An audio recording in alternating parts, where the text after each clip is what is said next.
So in this video, we want to focus with running logistic regression, and the data set we want to use is about diabetes. So we want to model with a lot of variables trying to predict the outcome of diabetes test.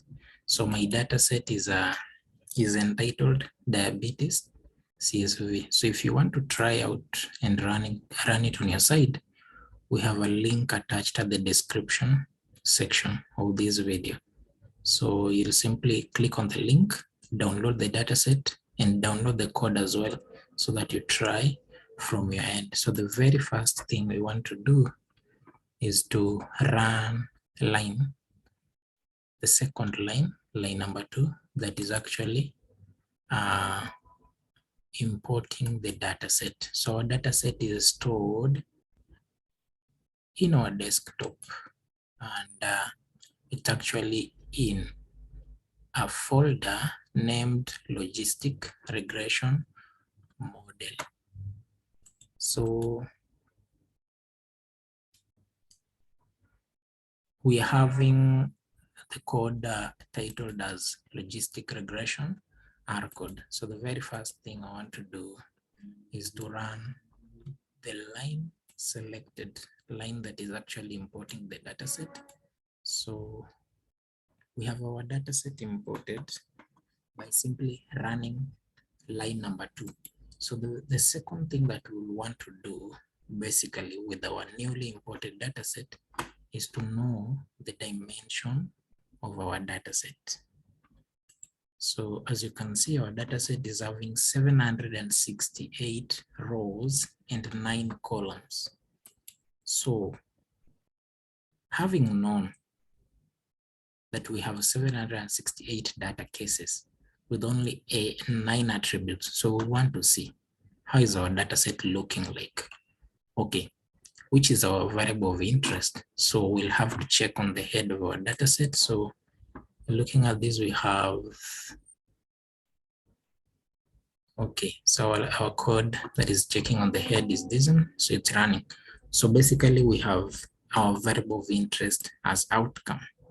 So outcome is having 1, 0, 1, 0. So basically 1 represents that a patient is actually diabetic, and 0 represents that a patient is not really diabetic. So some of the attributes that are important to check whether a patient is going to be diabetic or not, we have number 1, whether a patient, okay, the level of pregnancy. Number 2, we have glucose level. Number 3, we have blood pressure. Number 4, we have skin thickness.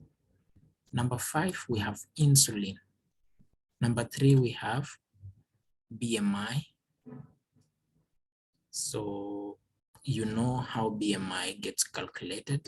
So again, we have diabetes, pedigree function, then age. So this is a total of 9 variables. So 1, which is the last, which is the outcome, is simply the outcome of the test. So we want to see how well is our model able to diagnose a patient. Is our model able to have the 8 attributes: pregnancy, glucose, blood pressure, skin thickness, insulin, BMI, diabetes, pedigree function, and age, and be accurately able to predict whether our patient is diabetic or not. So the first thing we'll focus with is actually understanding more how our data set is. Is it having missing values? So we'll simply run a quick code about summary. This one gives us more details about our data set.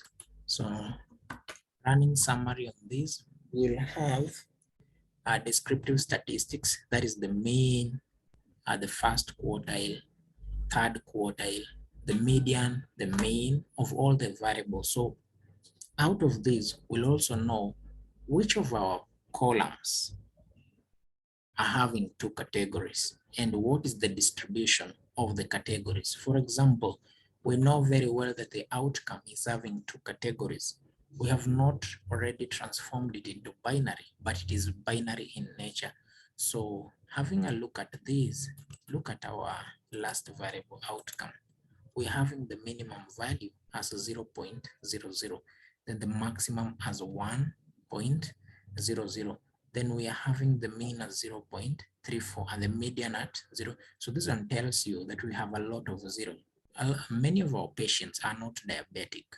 So from the mean, we can really know that a third of our patients are the ones that are likely to be diabetic because they're falling under 1. So the mean gives us actually the ratio, what to expect out of it. So looking at the other columns, we can see that the other columns, none of the columns is categorical. And we can also see that we don't have any of our column, we do not have any missing value among all the other columns. So what we can do out of these, let us fit from a statistical approach, let's fit a logistic regression model, then try to interpret from its summary. So this is our model. Let me expand this window. This is our model. And from our model, we are fitting using GLM. So this one follows binomial family. Because we have two expected outcomes. So looking at these variables, we find that pregnancy is very significant in predicting diabetes, glucose as well. Yeah, glucose as well. Then we also have blood pressure to be significant, though not significant compared to the level of significance of glucose and pregnancy. And also we have BMI is also very significant. And we have diabetes pedigree function as well. So which are some of the variables that are not significant at all in predicting whether our patient is diabetic or not? We have skin thickness. Whether a patient's skin is thick or not cannot in one way judge whether our patient will be diabetic. And whether our patient is having insulin or not will not really determine whether our patient will be diabetic or not. And actually the patient age does not really determine whether our patient will be diabetic or not. A child can be diabetic. A mid-aged citizen can also be diabetic. And an old person can also be diabetic. So diabetes does not really, age doesn't prone a particular patient to being diabetic or not. And as well as if we would actually include another variable like gender, that will not really, basically on this one, because we are actually having pregnancy as a variable, that one means that we actually trying to diagnose diabetes on one gender, which is female. So basically age is out of the question as a variable that can actually predispose our patient to diabetes condition. So basically on this is the statistical approach of doing logistic regression. So much more, when you want to find the optimum model, you'll find it from the model with the minimum archaic information criterion, AIC or the BIC.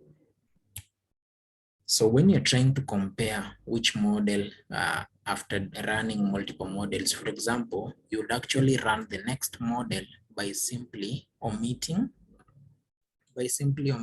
variable skin thickness so that you see if the AIC decreases or not. So by getting the minimum, the model with the minimum AIC would actually give you the model that is optimal. So we want to run this test on an approach of machine learning. we want to run our model, but at the same time, we want to assess how well our model is actually giving us a better result. So we'll go to split our model. So I decided to split this model whereby from case 1 to case 650 will be used in training. Then from that, we'll use case 650 to case 768 to test our model performance. So I'll go straight away to fitting the model with the train set. Then after fitting the model, I don't really want to know how much it is working because already we've assessed it before, but now I want to go straight to predicting my model. So I want to predict it. So in my test set, I have, you can see how my test set is. So basically, to actually avoid confusion, I'll cut out the last column, which is actually response. So that is why I have -9 somewhere here. Because after my splitting, I still have all the columns. So I have to omit this one so that the test runs well. So basically, by using the predict function and actually imputing an entry type to be response, it perfectly evaluates and gives me. So now, after having these entries of predict, they're given in a form of probabilities. So I have to evaluate all these, the form of likelihoods. So these likelihoods are basically to judge chances of a particular thing falling straight to 0 or falling straight to back to 1. So when it is past 0.5, it will be translated to 1. Then when it is in any way less than 0.5, it will transcend back to 0. So that is why I'm pegging my if-else condition to help me evaluate that. So this one translates the likelihood. When it is greater than 0.5, it becomes 1. Any value that is from 0 to 0.5 becomes 0. So that is my translation. Then now I want to assess how accurate my model is. So in doing that, I'll simply evaluate the misclassification out of it. How many were misclassified? So the misclassification is actually evaluated from the mean of the count, whereby the predictions were not really equal to the test outcome in the test data set. Yeah. So when you look at this, it gives us the count of those ones that were misclassified. So we only have about, this in a form of proportion, about less than a third of misclassification. So this one simply prints out, this function prints out our accuracy. So our accuracy stands out at 78. So that is logistic regression in R. You can find the code in the link on the description section of this video. You'll also find the data set to use to practice this. You can reuse these codes. You have all the rights to use it, and you have all the rights to use the data set. So you can subscribe because I'm making up more video about how well you can tune the model and more interpretation on the statistical section of logistic regression. So bye for now.